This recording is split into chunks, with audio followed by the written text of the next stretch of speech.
চিঠির মধ্যে লেখা আছে, প্রিয় আলফি, সেই কবে থেকে তোমাকে আমি ভালোবাসি। যখন তোমাকে আমি বলি তখনই তুমি আমাকে বলছো তোমার সাথে এক রাত থাকার জন্য। আমি তাতেও রাজি ছিলাম, তুমি তাতেও না করে দিছো। ওই দিন বৃষ্টির রাতের কথা মনে আছে তোমার? ওই দিন আমি তোমার চোখে ভালোবাসা দেখছিলাম, কিন্তু তুমি তা বুঝতে পারলা না।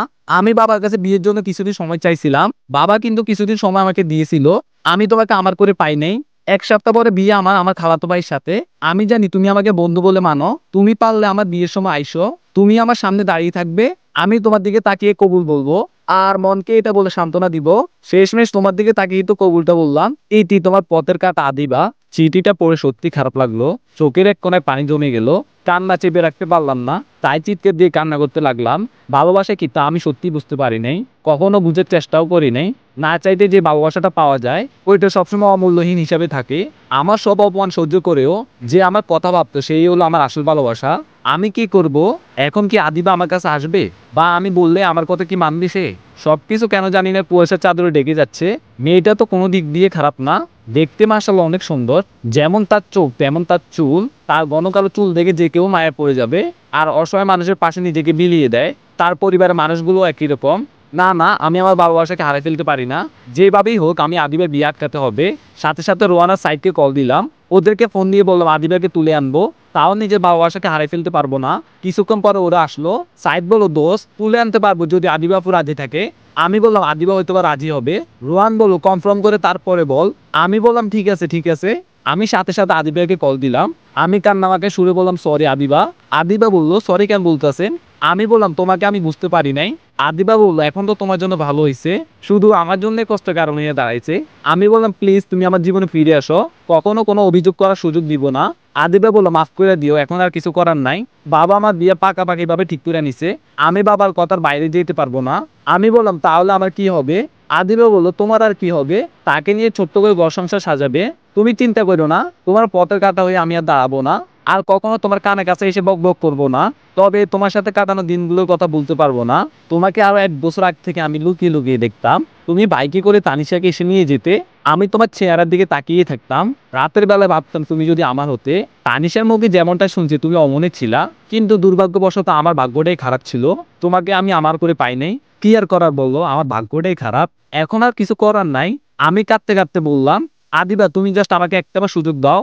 আদিবা কান্না করতে করতে বলল আমি তোমাকে অনেক ভালোবাসতাম, এখন আর বাসি না। আর শোনো পারলে ক্ষমা করে দিও, তোমাকে আমি অনেক জ্বালাইছি, অনেক বিরক্ত করছি, তানিশার হাতে বকাও খাওয়াইছি। আজকের পর থেকে আর কোনো সমস্যার মুখোমুখি হতে হবে না তোমাকে। আমি বললাম ঠিক আছে, তুমি যদি না চাও আমি বলবো না, যেভাবে তুমি ভালো থাকো ওইভাবেই থাকো। আমিও তোমাকে অনেক বিরক্ত করছি, অনেক কষ্ট দিয়ে ফেলছি তোমাকে, পারলে ক্ষমা করে দিও। আদিবা বললো আলফি তুমি কি একটু আমাদের বাসায় আসতে পারবে? আমি বললাম কেন? আদিবা বললো একটু শপিং করতে যাব। বিয়ের পরে তো তোমার সাথে আর দেখা হবে না, কথা হবে না, তখন আমি অন্য কারো জীবনের সাথে জড়িয়ে যাব। প্লিজ আমার শেষ আবদারটা রাখো, প্লিজ তুমি একটু আসো। আমি বললাম ঠিক আছে আমি আসতেছি। তারপরে আদিবাদের বাসায় গেলাম। বাসাটা অনেক বড়, কিন্তু পরিবারের সদস্য মাত্র 3 জন। আদিবা তার মা বাবার সাথে পরিচয় করিয়ে দিল। কিছুক্ষণ কথা বলার পর আদিবা বলল, আমি বললাম চলো। এরপর একটা রিক্সা নিয়ে শপিং করতে গেলাম। দুইজনে কেউ কোনো কথা বলতাছি না। তারপরে দেখতেছে আদিবার চোখ থেকে মুক্তার মতো টপ টপ করে জল পড়তেছে। আমি বললাম আদিবা তুমি কান্না করতেছো? আদিবা বললো না না আমার চোখে রাস্তার বালু পড়ছে তাই চোখ দিয়ে পানি বের হয়ে গেল। কিন্তু তোমার চোখে পানি কেন? আমি বললাম আমারও একই অবস্থা, রাস্তার ধুলা পড়ছে। আদিবা বললো ভালো। আমি বললাম হুম। কিছুক্ষণ পরে মার্কেটে চলে এলাম। আদিবা বললো কোন রঙে বেনারসি কিনবো?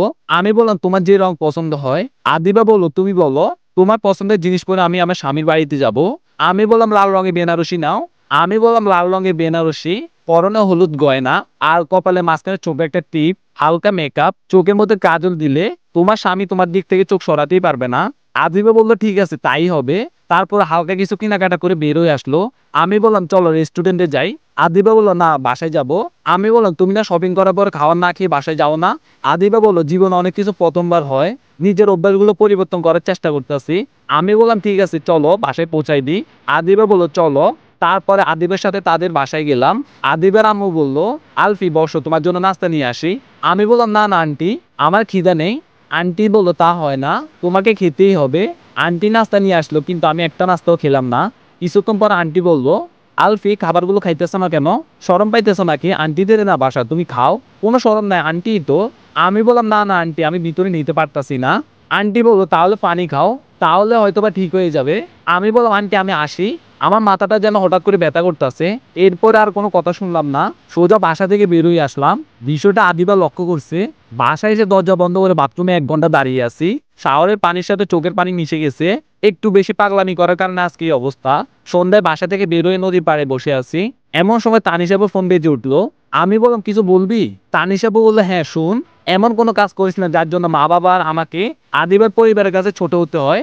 আমি বললাম না না এমন কিছু হবে না, তুই নিশ্চিত থাক, আর কোনো চিন্তাও করিস না। তানিশাবু বলল সবকিছু সময় থাকে, সময় পার হয়ে গেলে সেই জিনিসের মূল্য থাকে না। আমি বললাম যেমন?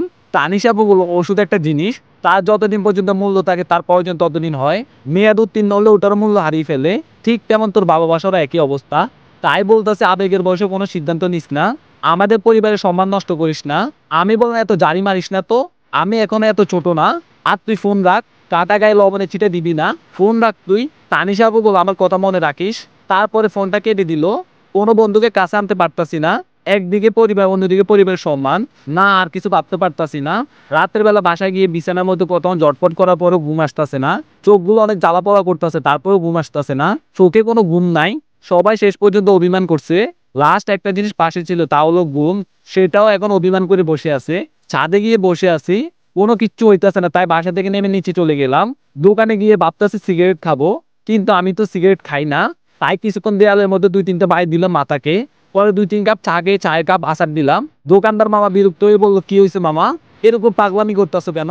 আমি ওনার সাথে গরম হয়ে ওনার বিল দিয়ে চলে আসলাম। এইভাবে কেটে গেল অনেকক্ষণ সময়। দূর থেকে মসজিদে মাইকে শুনতে পাইতেছি ফজরে আজান দিতেছে। তারপর বাসার নিচে চলে এলাম। আর মাত্র 6 দিন বাকি আছে, তারপরে আর ফিরে আসবে না আদিবের নামের মেয়েটা।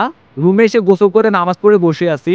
অনেক খিদে লাগছে আমার, কিন্তু পেটে তো কোনো কিছু ঢুকতেছে না, কোনো কিছু ভিতরে নিতে পারতাছি না। এখন আমি বুঝতে পারতাছি না বাবা কষ্ট কাকে বলে। আজকের গল্পটা এতটুকু ছিল। এই ভিডিওতে লাইক কমেন্ট করে দিয়ে তোমাদের মতামত জানাও। ধন্যবাদ সবাইকে, অন্য একটা ভিডিওতে দেখা হবে।